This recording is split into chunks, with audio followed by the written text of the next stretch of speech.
우리 오늘 주시는 하나님 말씀 신약 성경 에베소서입니다.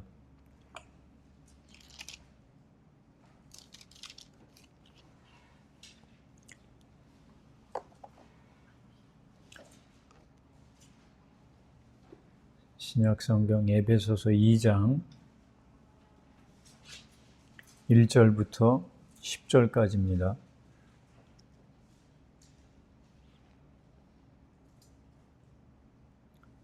신약 성경 에베소서 2장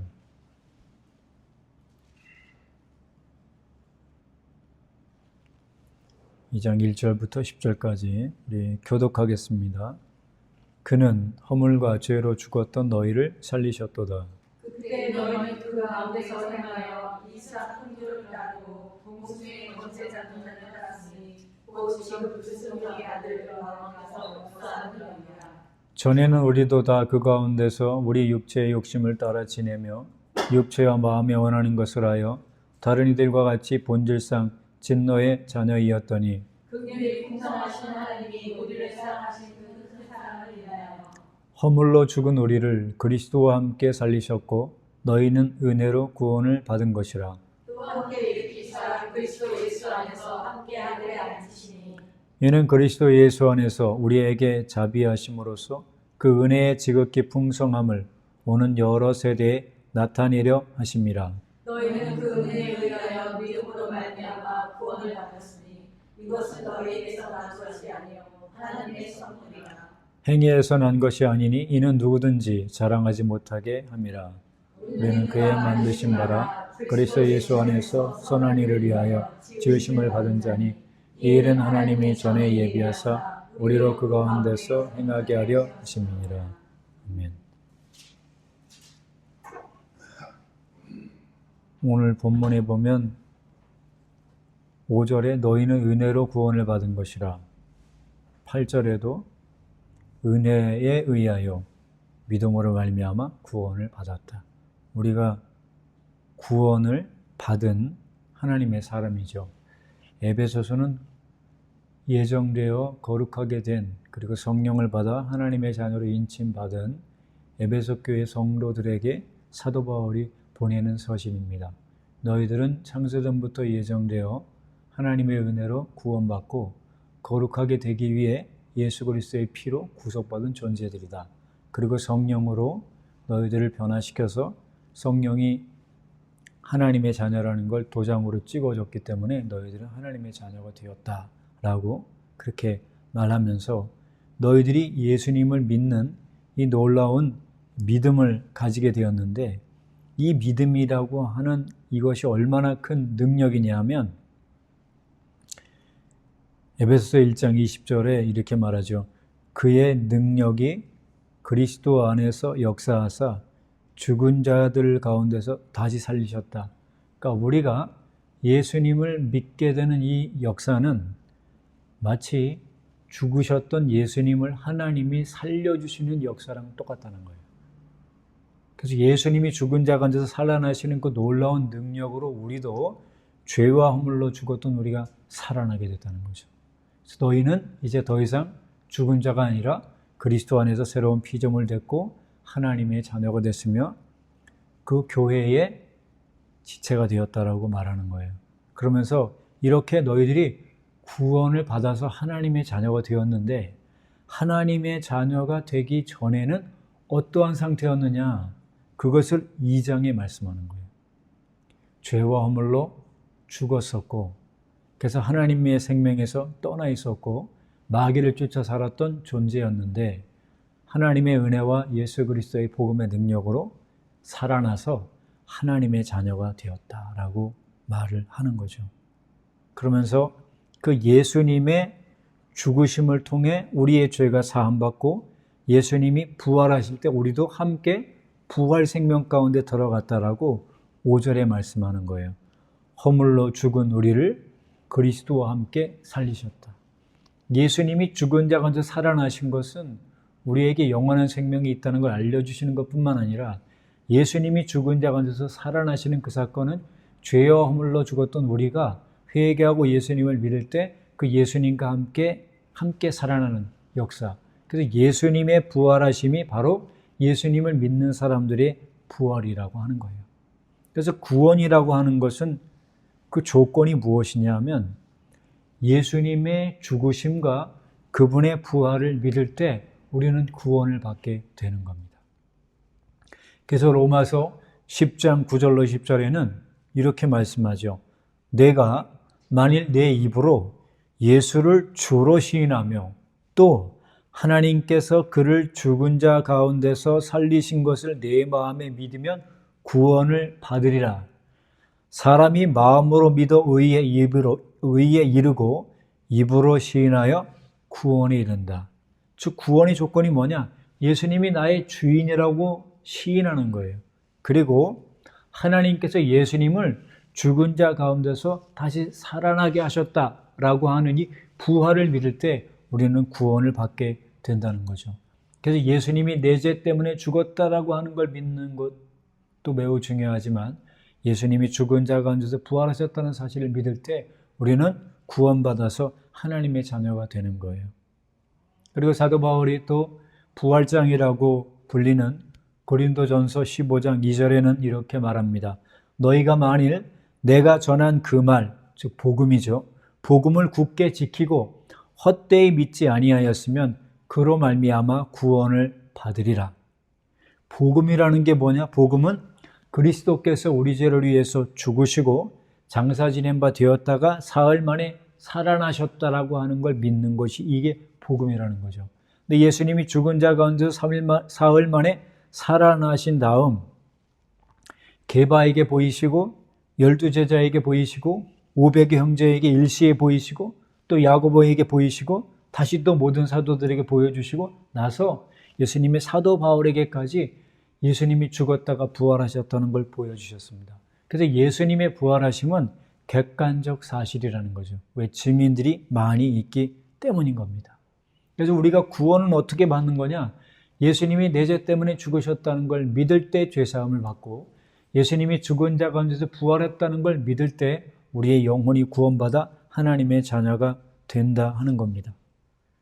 그러면 예수님이 죽으신 이유는 무엇인가? 우리가 너무나 잘 알고 있는 대로 우리가 예수님을 믿기 전에는 죄와 허물로 죽은 자였기 때문에 그 죽은 상태로 살면 그대로 살다가 영원한 지옥으로 갈 수밖에 없으므로 그 죽은 상태에서 우리를 살리시기 위해 예수님이 죽으셨다는 거예요. 그래서 오늘 본문 2장 1절에는 뭐라 그러냐면 그는 허물과 죄로 죽었던 너희를 살리셨다. 하나님은 허물과 죄로 죽었던 우리를 살렸다는 거예요. 그래서 우리가 이 땅에 태어나는 순간부터 우리는 죽어있는 상태로 태어나는 겁니다. 우리의 육신이 죽은 게 아니라 하나님과 관계가 끊어져 있는 상태이기 때문에 그걸 성경은 죽었다라고 말하는 거예요. 그래서 허물과 죄로 죽었다라고 말하는데 이 허물이라는 건 뭐냐면 옆으로 떨어져 나갔다라는 뜻이에요. 그러니까 하나님하고 하나 되는 것이 구원인데 하나님에게서 떨어져 나간 상태를 그거를 허물이라고 말한다는 거예요. 그래서 이 허물이라고 하는 말의 어근을 찾아보면 페토마이인데 이 페토마이가 뭐냐면 플라잉, 날아가다 이런 뜻이에요. 하나님하고 함께 있어야 될 존재가 인간인데 아담과 하와가 하나님 먹지 말라고 한 선악과를 사단의 유혹을 받아서 먹고 난 다음 하나님과의 관계가 떨어지게 되죠. 멀리 날아간 상태, 분리되어져 있는 그 상태를 허물이라고 말하는 거예요. 그걸로 죽어 있다는 거죠. 그리고 죄로 죽었다라고 얘기하는데 이 죄라고 하는 건 뭐냐면 헬라어로 하마르티아예요. 하마르티아. 이 하마르티아는 앞에 하라고 하는 말은 부정어입니다. 없다 이런 말이고 뒤에 마르티아라고 하는 말은 메로스라고 하는 말이 어근인데 이 메로스라고 하는 게 무슨 뜻이냐면 어떤 부분 이런 상태를 말하는 거예요. 즉 죄라고 하는 게 뭐냐면 하나님의 나라에서 몫이 없는 상태다. 즉 하나님의 나라에 들어갈 수 없는 상태를 그걸 죄라고 말하는 겁니다. 그래서 오늘 본문이 말하는 것은 허물과 죄로 죽었다라고 하는 이 말은 우리의 육신이 죽은 상태를 말하는 게 아니라 우리의 영이 허물과 죄로 죽었던 사람이었다라고 그렇게 말하는 거예요. 자, 우리가 창세기 2장에 하나님이 이 에덴 동산을 만들어 놓으시고 선악을 알게 하는 나무와 그리고 생명나무를 그 중간에 두시고서 하나님이 최초로 만든 아담에게 말씀하시죠.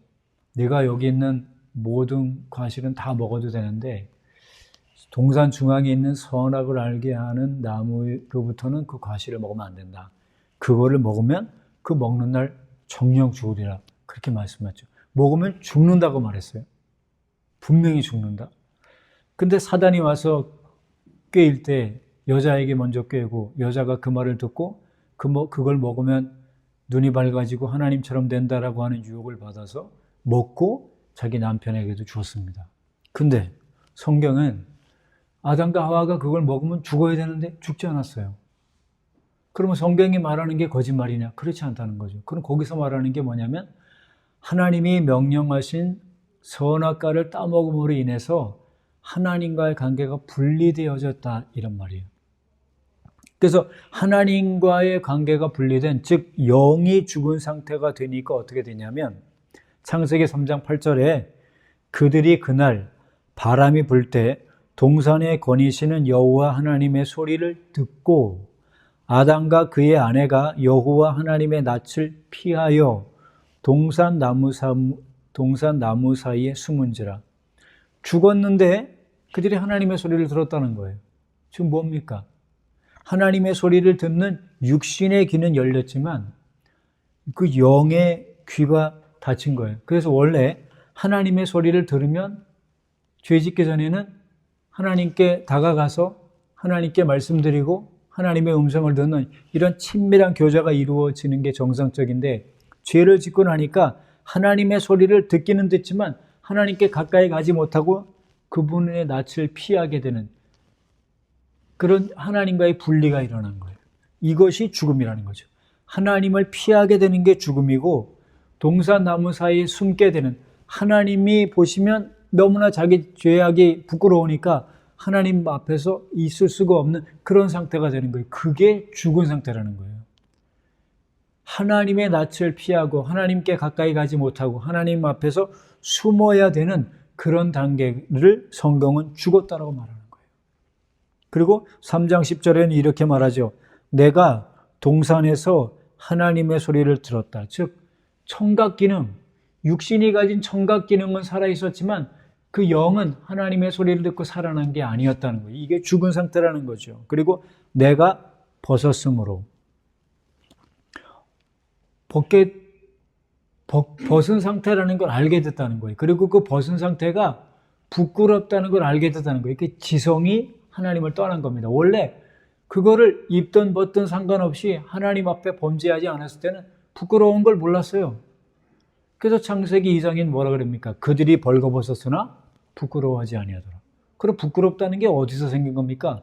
하나님을 떠나니까 부끄럽지 않은 것인데 본인이 생각할 때 부끄러운 게 된 거예요. 즉 죄가 뭐냐면 내가 생각했을 때 선하다라고 생각하는 건 선이고 내가 생각했을 때 악이라고 생각하는 건 악이라는 거예요.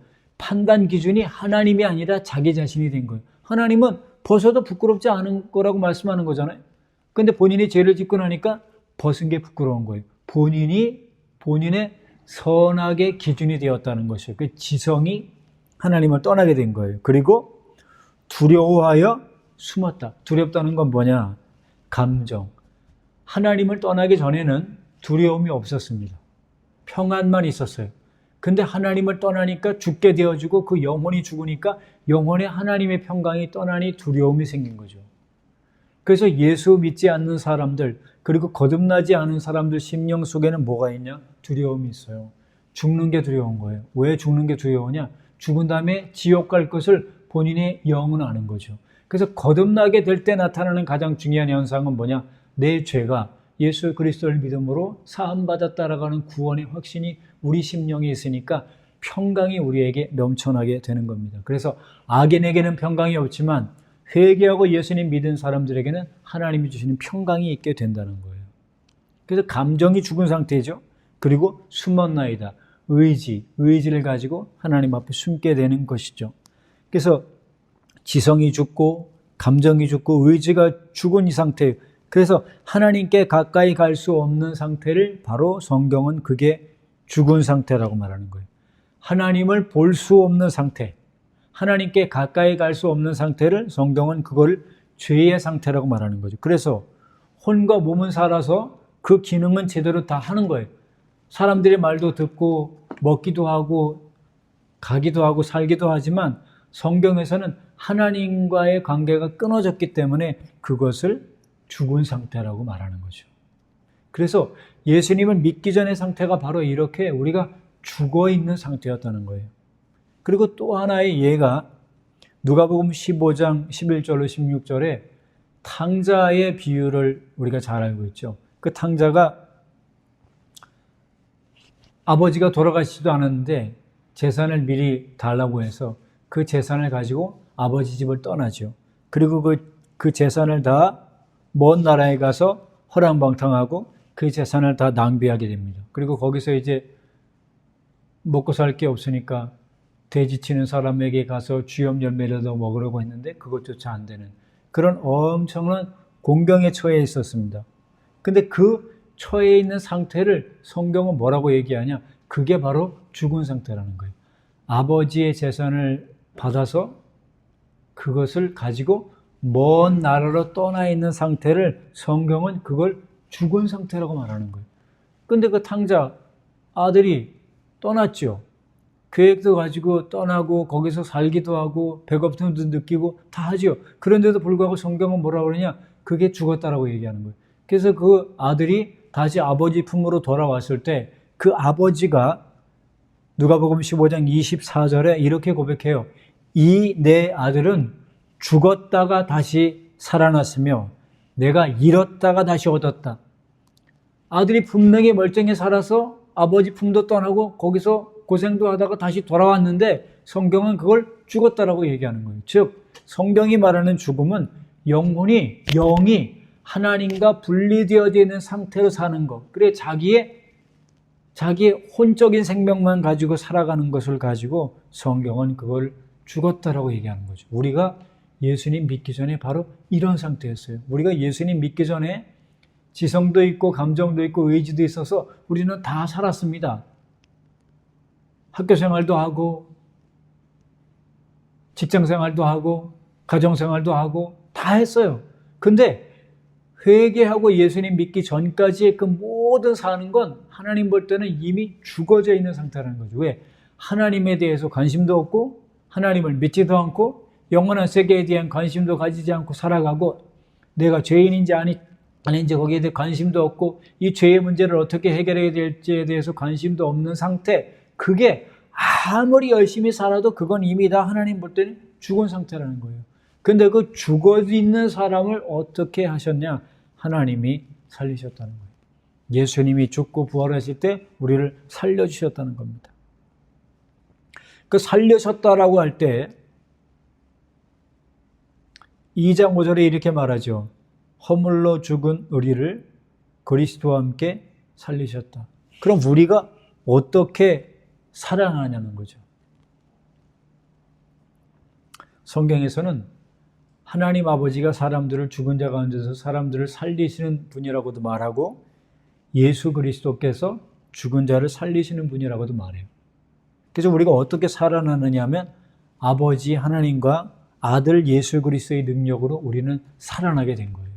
우리 스스로는 살아날 수 없는데 그분이 우리에게 살아날 수 있는 은혜를 주신 겁니다. 그래서 요한복음 5장 21절에 뭐라고 그러시냐면 아버지께서 죽은 자들을 일으켜 살리신 것 같이 아들도 자기가 원하는 자들을 살리시느니라. 우리가 오늘 여기 나와서 예배드리는 건 하나님이 복음을 듣게 하시고 복음을 통해서 우리를 살려주셨기 때문에 하나님께 나와서 이렇게 예배드릴 수 있는 거예요. 죽은 나사로를 예수님이 살리셨듯이 죄와 허물로 죽은 우리를 복음을 듣고 살아나도록 만들어주셨으니까 이것이 얼마나 감사한 일인지 몰라요. 또 아들의 음성을 들을 때 살아납니다. 요한복음 5장 25절에 진실로 진실로 너희에게 이르노니 죽은 자들이 하나님의 아들의 음성을 들을 때가 오나니 곧 듣는 자는 살아나리라. 하나님의 아들의 음성을 들음으로 살아나는 거예요.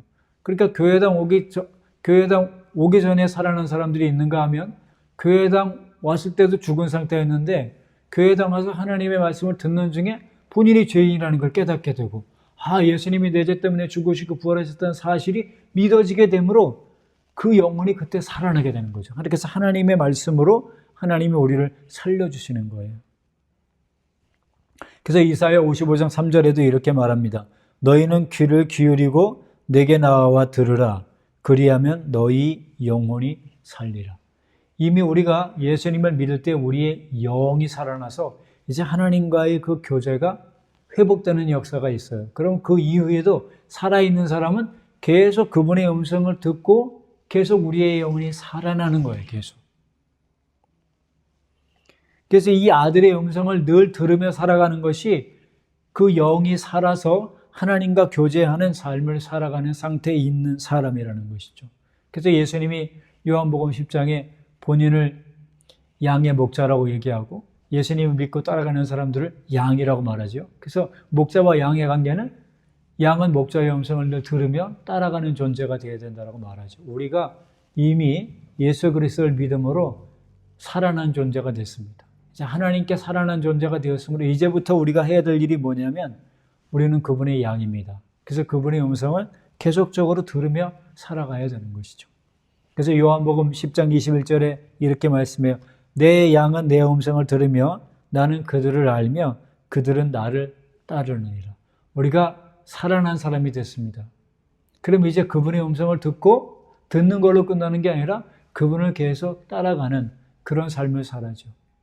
이제 죽었다 부활하신 그분이 성령으로 우리 속에 계시기 때문에 이제 우리가 그분의 음성을 성령을 통해 심령 안에서 듣는 거예요. 그래서 그분이 뭐라고 우리에게 말씀하시면 그 말씀을 순종하는 것이죠.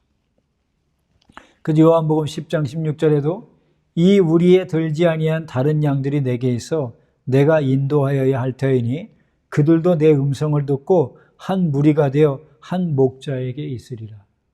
그러니까 우리 주님은 그때 당시에 복음을 듣고 있었던 사람들 중에 살아나는 것뿐만 아니라 예수님이 죽고 부활하신 다음에 복음을 통해 예루살렘과 온 유대와 사마리아 그리고 땅끝까지 이르러서 흩어져 있는 하나님의 백성들 가운데 지금은 죄와 허물로 죽어 있지만 복음을 듣고 살아나게 될 그 사람들도 다시 살아나면 그 목자 되시는 예수님의 음성을 듣고 함께 그분을 따라가서 유대인들과 이방인들이 하나가 되는 그런 교회가 될 것을 이렇게 말씀하시는 겁니다.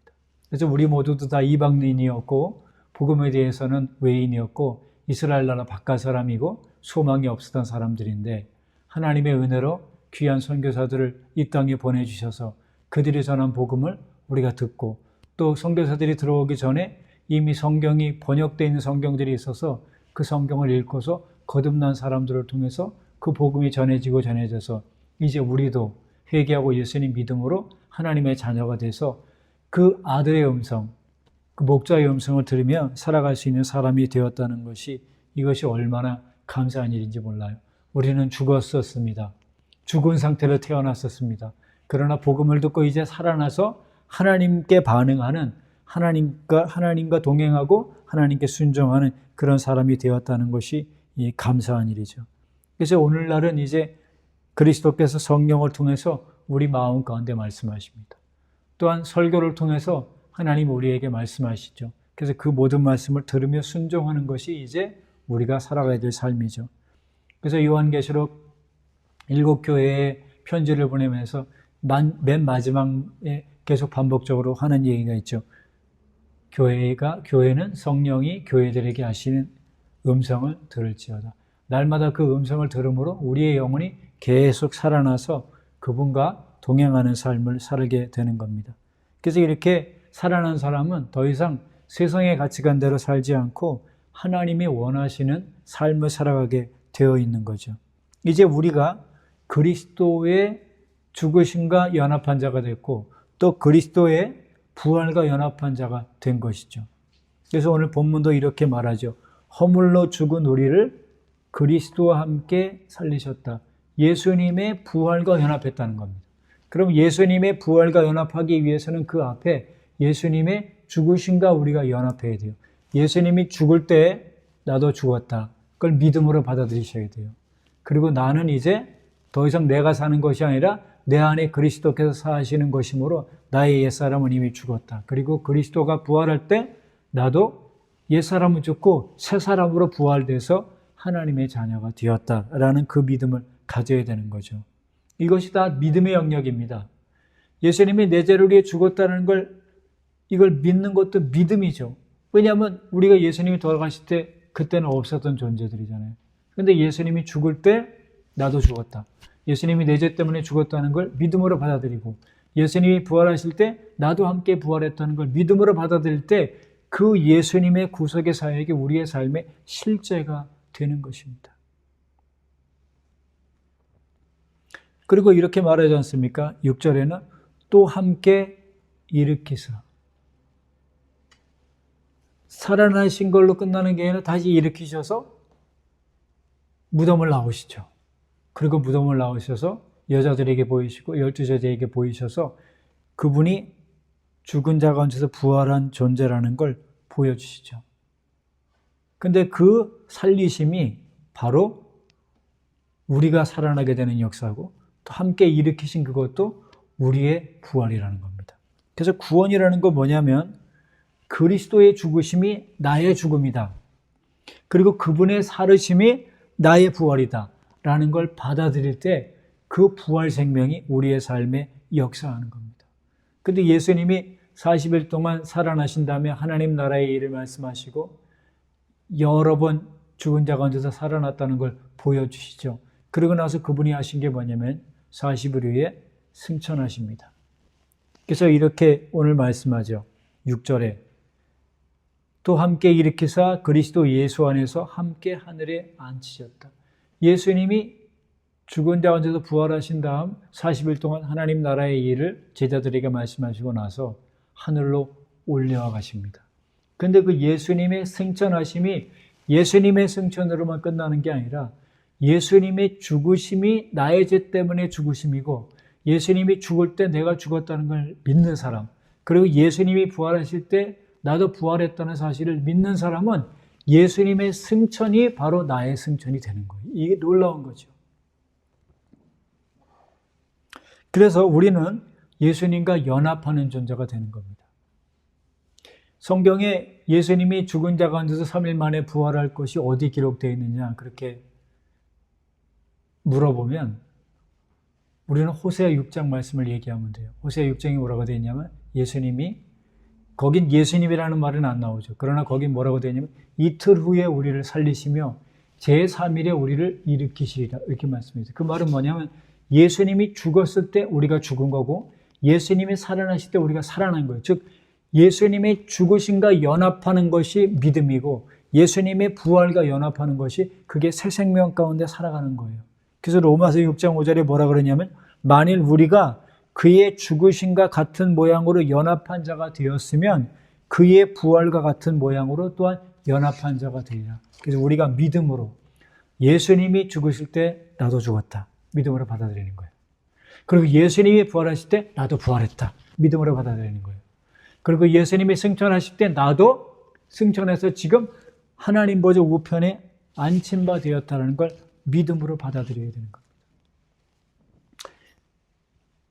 그래서 시편 68편 18절에 보면 주께서 높은 곳으로 오르시며 사로잡힌 자들을 취하셨다 이렇게 말하는데 이 사로잡힌 자들은 뭐냐? 죄와 허물로 죽었다가 부활해서 죄와 허물로 죽었다가 구원받은 하나님의 사람들을 주님이 주님의 포로로 잡으신 거예요. 그리고 그들을 잡고 하늘로 올라가신 겁니다. 그러니까 예수님만 승천한 게 아니라 회개하고 예수님 믿는 모든 사람들도 예수님과 연합한 상대가 되었으면 예수님과 승천한 거예요. 그것을 우리가 믿음으로 받아들이셔야 돼요. 다 믿음의 영역입니다. 그래서 오늘 본문이 말하고 있잖아요. 나중에 우리가 죽은 다음에 천국 가서 하나님 보좌 우편에 같이 앉혀지는 게 아니고 이미 회개하고 예수님을 믿었을 때 예수님의 부활 생명이 내 속에 역사해서 부활하는 것뿐만 아니라 승천하신 그분과 우리가 하늘에 지금 앉혀진 상태라는 거예요. 이것을 믿음으로 받아들이시기 바라요. 우리는 이미 부활 승천해서 하나님 보좌의 우편에 앉힌 바 된 거예요. 놀라운 것이죠. 그래서 에베소서 4장 8절에 뭐라 그러시냐면 그가 위로 올라가실 때에 사로잡혔던 자들을 사로잡으시고 사람들에게 선물을 주셨다. 우리를 사로잡으셔서 지금 구원받은 하나님의 사람들이 하나님과 함께 지금 앉힌 바 되었어요. 예수님의 죽으심에 대한 이야기 그리고 부활에 대한 이야기를 우리가 많이 하지만 예수님이 승천했다는 것에 대해서는 별로 말들을 많이 안 하죠. 근데 예수님은 죽으시고 부활하실 뿐만 아니라 그분은 승천하셔서 지금 하나님 보좌 우편에 계신 거예요.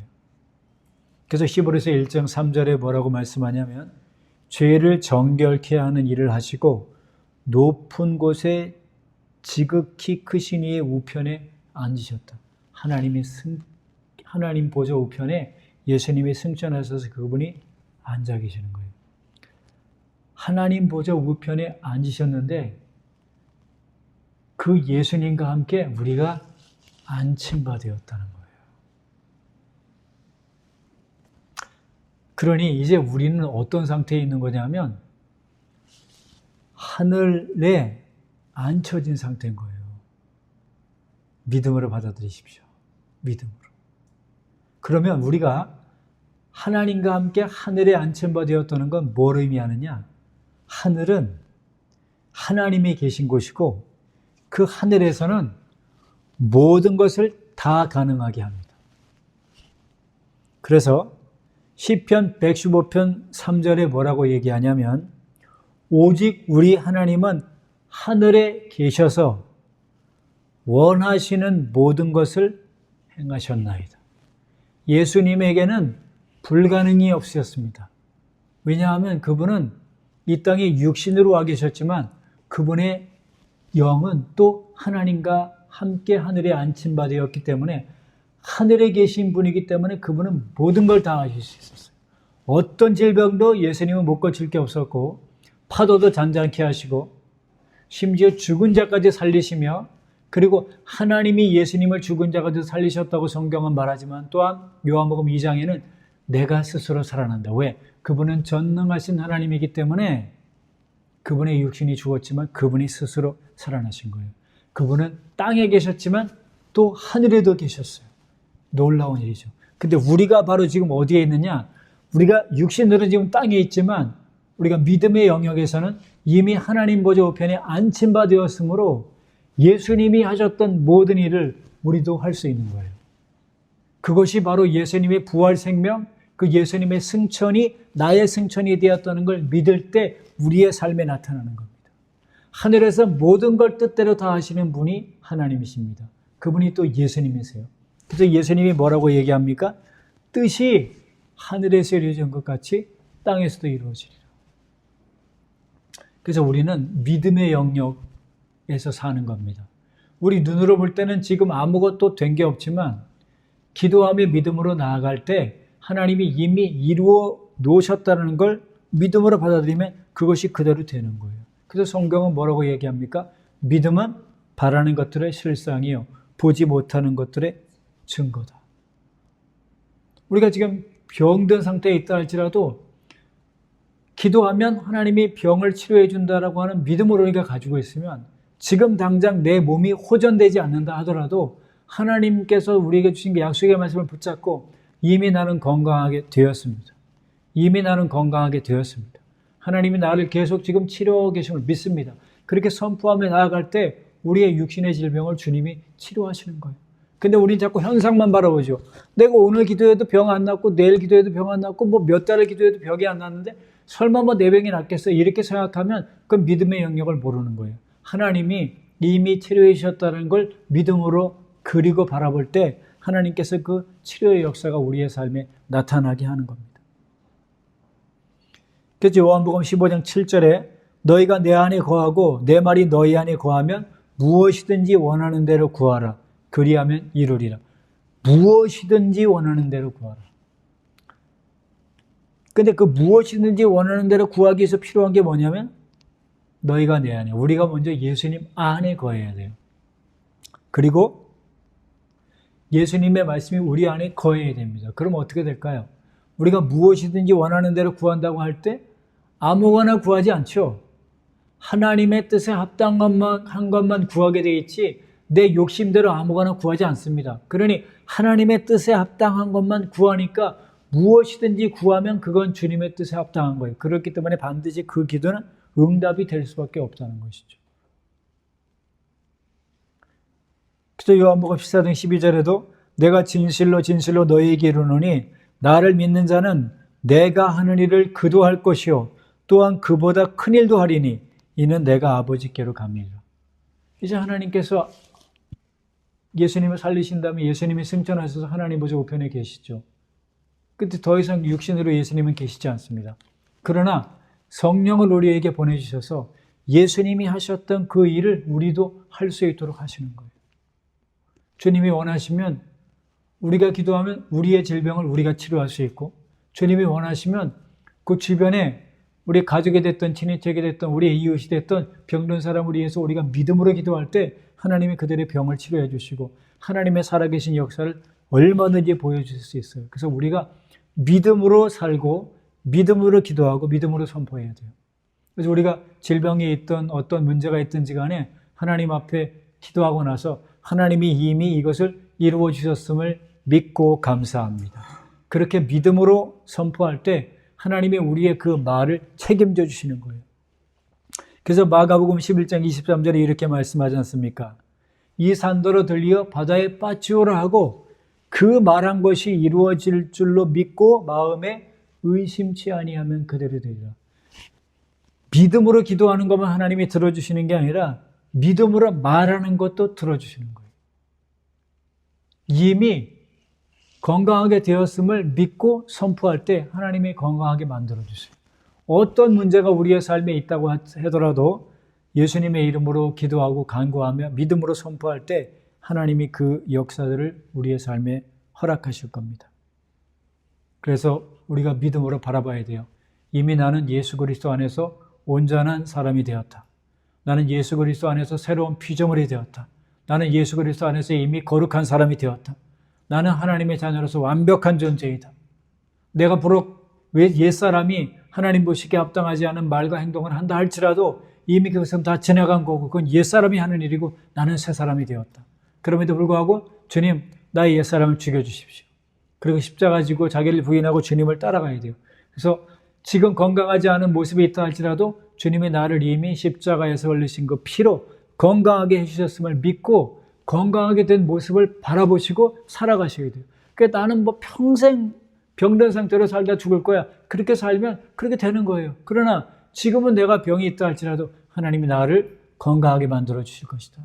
나는 이미 건강하게 되었다. 설사 일평생 사는 동안 질병 때문에 고통당한다 할지라도 하나님 이미 나를 건강하게 해주셨음을 믿습니다. 감사합니다. 그렇게 나아갈 때 하나님은 우리가 건강한 상태로 살 수 있도록 만들어 주시는 거예요. 그리고 예수님을 믿으면 예수님의 피로 예수님이 죽으셨을 때 그 피로 우리가 이미 거룩하게 되었습니다.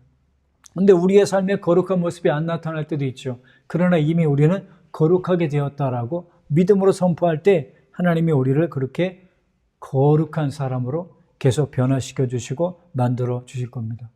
은혜로 우리가 구원을 받았다면 구원받은 사람이 건강하게 되는 것도 하나님의 은혜고 거룩한 삶을 살아가는 것도 다 하나님의 은혜입니다. 이 하나님의 은혜가 우리에게 있어 주시기를 바라요.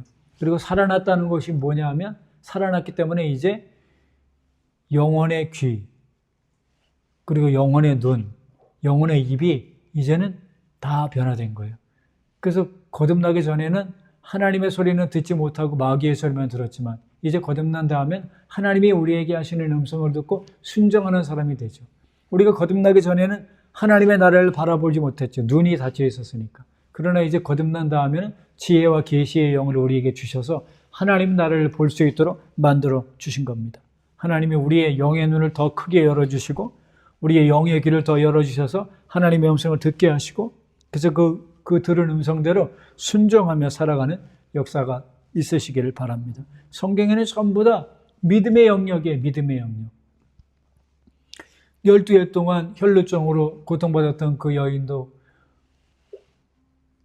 좋다는 의사는 전부 다 찾아다니면서 병을 고치려고 그렇게 애를 썼지만 자기의 온 재산을 다 써도 고치지 못했어요.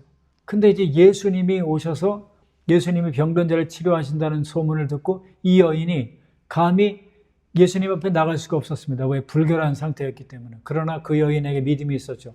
내가 그 옷자락만 만져도 내 병이 치료될 거라는 걸 믿었기 때문에 그 여인이 예수님이 옷자락을 만지니까 하나님께서 예수님에게 주신 능력이 흘러나가므로 그 병이 싹 치료되는 놀라운 역사가 있었어요. 그래서 마태복음 9장 22절에 따라 안심하라. 내 믿음이 너를 구원하였으니 여자가 즉시 구원을 받으리라. 우리가 믿음으로 살면 어떤 질병도 치료됩니다. 믿음으로 하나님 앞에 나아갈 때 우리의 육체와 영혼이 구원받는 역사가 있죠. 그리고 마가복음 5장 36절엔 회당장의 그 딸이 이제 거의 죽게 되어서 빨리 와서 고쳐달라고 얘기하죠. 그때 예수님이 가십니다. 갔는데 이미 그 딸이 죽어 있는 거예요. 그랬을 때 예수님이 회당장에게 이렇게 말씀해요. 두려워하지 말고 믿기만 하라. 내가 내게 말하노니 소녀야 일어나라. 달리자고 하니까 그 죽었던 소녀가 살아납니다. 우리가 믿기만 하면 어떤 일도 일어나는 겁니다. 하나님이 원하시기만 하면 심지어 죽었던 사람조차도 하나님이 원하시기만 하면 살리실 수 있어요. 오늘날도 그런 일은 일어납니다. 우리가 믿음이 없기 때문에 이미 죽었다 끝났다라고 얘기하지만 하나님이 계시를 주셔서 저 사람은 다시 살아날 거다. 그런 계시가 주어지면 우리는 끝까지 기도할 수 있는 것이죠. 하나님은 얼마든지 그런 일을 하실 수가 있는 분이죠. 육신의 죽음뿐만 아니라 우리의 삶 가운데 죽어져 있게 보이는 그런 부분들도 하나님의 능력으로 살아나는 역사가 있을 겁니다. 우리 주변에 죄와 허물로 죽어있는 우리의 가족들, 이웃들, 친척들이 우리가 전하는 복음과 우리의 기도를 통해서 하나님이 그 영혼들을 살려주실 것을 믿습니다. 또 하나님께서는 소경거지 바디메오도 치료해 주시지 않습니까? 그래서 그들이 막 고쳐달라고 부르짖어 기도하자 예수님께서 말씀하죠. 능히 이 일을 할 줄을 믿느냐? 너희가 지금 눈뜨게 해달라고 기도하고 있는데 내가 이 일 할 건 진짜 믿어? 라고 물어보시는 거예요. 그랬더니 하는 말이 뭐냐면 주여 그러하오이다. 우리가 주님이 우리에게 물어보실 때 너 이거 고쳐달라고 지금 얘기하고 있고 이 문제 해결해달라고 얘기하고 있는데 네가 진짜 기도하는 대로 내가 들어줄 걸 믿어? 주님이 우리에게 물어보실 때 주여 그렇습니다. 주님이 능히 하실 수 있음을 제가 믿습니다. 이렇게 믿음으로 고백하면 그 믿음대로 되는 거예요. 그들이 이렇게 말하죠. 그들의 눈을 만지시며 이르시되 너희 믿음대로 되라. 하나님의 능력으로 얼마든지 고칠 수 있지만 그 고칠 수 있는 능력은 우리의 믿음이라는 통로를 통해서 나타나는 거예요. 내가 아무리 나는 병에서 치료될 걸 믿습니다. 아무리 기도해도 기도해놓고 설마 내가 기도한다고 치료가 되겠어? 이런 식의 반신반의의 마음을 가지고 있으면 역사가 안 나타나요. 하나님이 치료하셨음을 믿고 감사합니다. 어떤 문제든지 주님이 해결해 주셨음을 믿고 감사합니다. 이렇게 믿음으로 선포할 때 하나님의 역사가 나타나요. 그래서 우리의 영의 눈도 하나님 저의 영의 눈을 띄워주셔서 하나님의 역사하심을 보게 해달라고 기도할 때 바디메오의 육신의 눈을 띄워주신 것처럼 우리의 영혼의 눈도 띄워주셔서 하나님의 나라의 역사를 보는 그런 일들이 있게 될 것입니다. 그래서 우리가 믿음으로 기도하고 믿음으로 선포할 때 하나님이 우리가 믿음으로 기도하고 선포한 것들이 이미 이루어지도록 만들어 주실 겁니다. 그러나 예수님이 이 땅에 계실 때도 예수님의 능력은 탁월했지만 예수님의 능력을 믿지 못하니까 예수님은 어떠한 능력도 행하지 않으셨습니다. 그래서 마태복음 13장 58절에 이렇게 말하죠. 그들이 믿지 아니함으로 말미암아 거기서 많은 능력을 행치 아니했다. 하나님은 뭐든지 다 하실 수 있습니다. 그러나 우리가 하나님의 능력을 믿지 않고 선포하지 않을 땐 어떤 일도 일어나지 않아요. 그래서 우리가 어떤 문제가 우리의 삶에 있든지 간에 믿음으로 선포하고 나아갈 때 부활의 능력이 그리고 승천하신 그 예수님의 능력이 우리의 삶 가운데 그대로 나타나게 될 줄 믿습니다. 같이 기도하겠습니다. 죄와 물로 죽었던 우리를 살려주셔서 이제 하나님의 자녀가 되게 해주셨고 함께 하늘에 안침받은 그런 존재가 되었습니다. 이제 우리도 하나님이 이미 이루신 것을 믿고 어떤 문제가 있든지 간에 기도함으로 그 문제들이 해결되어지고 죽은 영혼들이 살아나고 영혼들이 구원받는 그런 역사들이 있게 해달라고 오늘 들은 말씀 생각하며 함께 합심해서 기도하겠습니다.